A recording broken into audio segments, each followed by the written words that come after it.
get into meditation through music, really, Indian music. And I went to India to learn a bit of Indian music, and inside I always had a desire to know about yogis. And I can't explain that one. It's just something that's been in me from some time in the past. And I wanted to know more about that. So I had the opportunity to find out about it in India.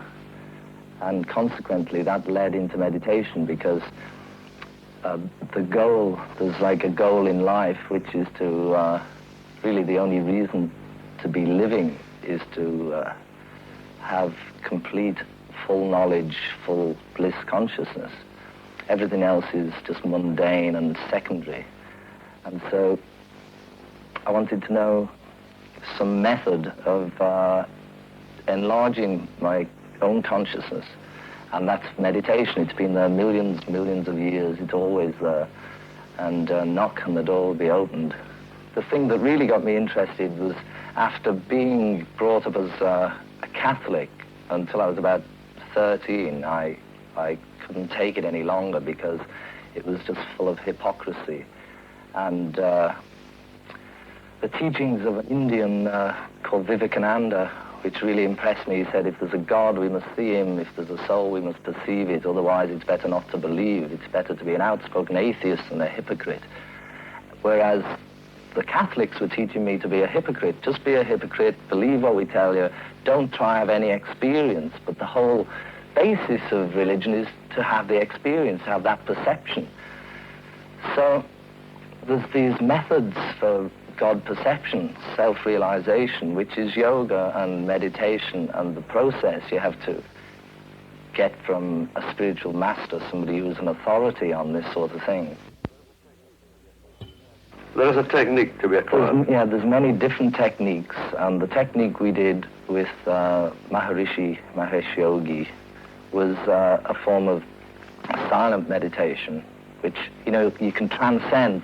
The purpose is to transcend from this relative state of consciousness to an absolute state of consciousness. People think this is me, you know, and this isn't me, this is just a bag of bones. Basically, everybody is spirit, which is really what Christ was here to tell everybody about. The kingdom of heaven that lies within, which is the state of being, pure consciousness.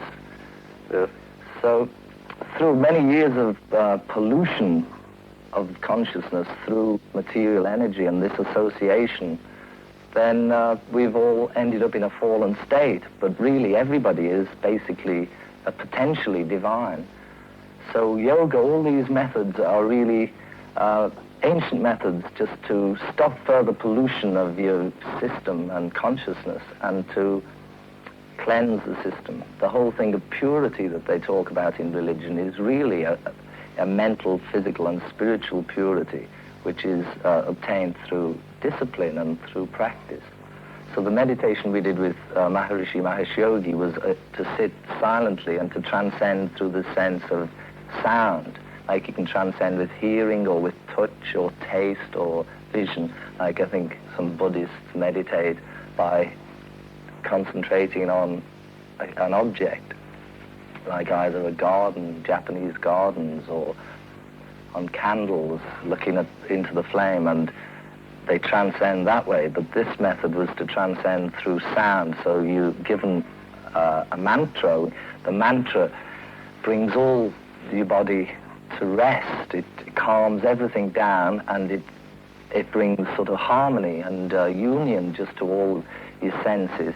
And this way, your thoughts become fine and fine and fine until you can arrive at a point which is transcendental, which means beyond. It's beyond the senses, beyond intellect.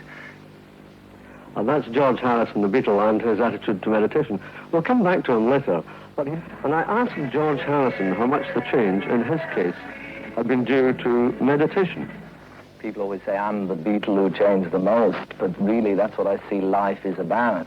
The point is, unless you're God conscious, then you have to change, because it's a waste of time. Everybody is so limited and so really useless when you think about the limitations on yourself. And the whole thing is to change, try and make everything better and better, and that's what the physical world is about, is change.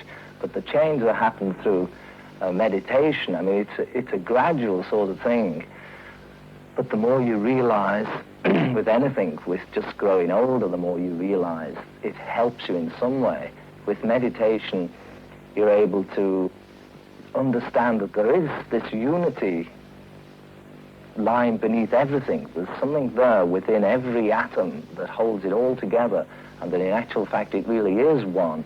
But on an intellectual level, to say it is we are one, then, I mean, again, you miss the point. It's an experience. You have to really have that perception that it's one. Maharishi said, for a forest to be green, each tree must be green. So if you stand back and criticize the rest of the people, it's again, Christ said, put your own house in order. Automatically, if I'm to criticize somebody else, I suddenly come back to myself and realize, until I'm straight, then I'm in no position to be able to criticize others. So it helps. It's a slow. Also, it helps in as much as you can. Any time of the day, any situation you're in, you can get control of yourself just by sitting quietly and by turning off from the external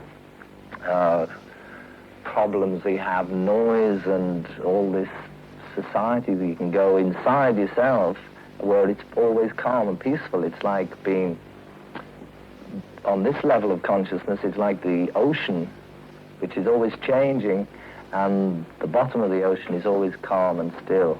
And if you're not anchored to the bottom of the ocean, you're at the mercy of whatever change goes on.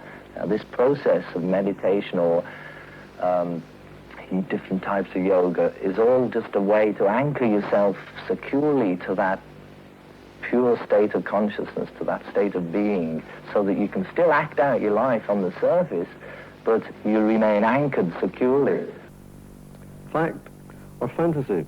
Well, for those who want scientific proof that something real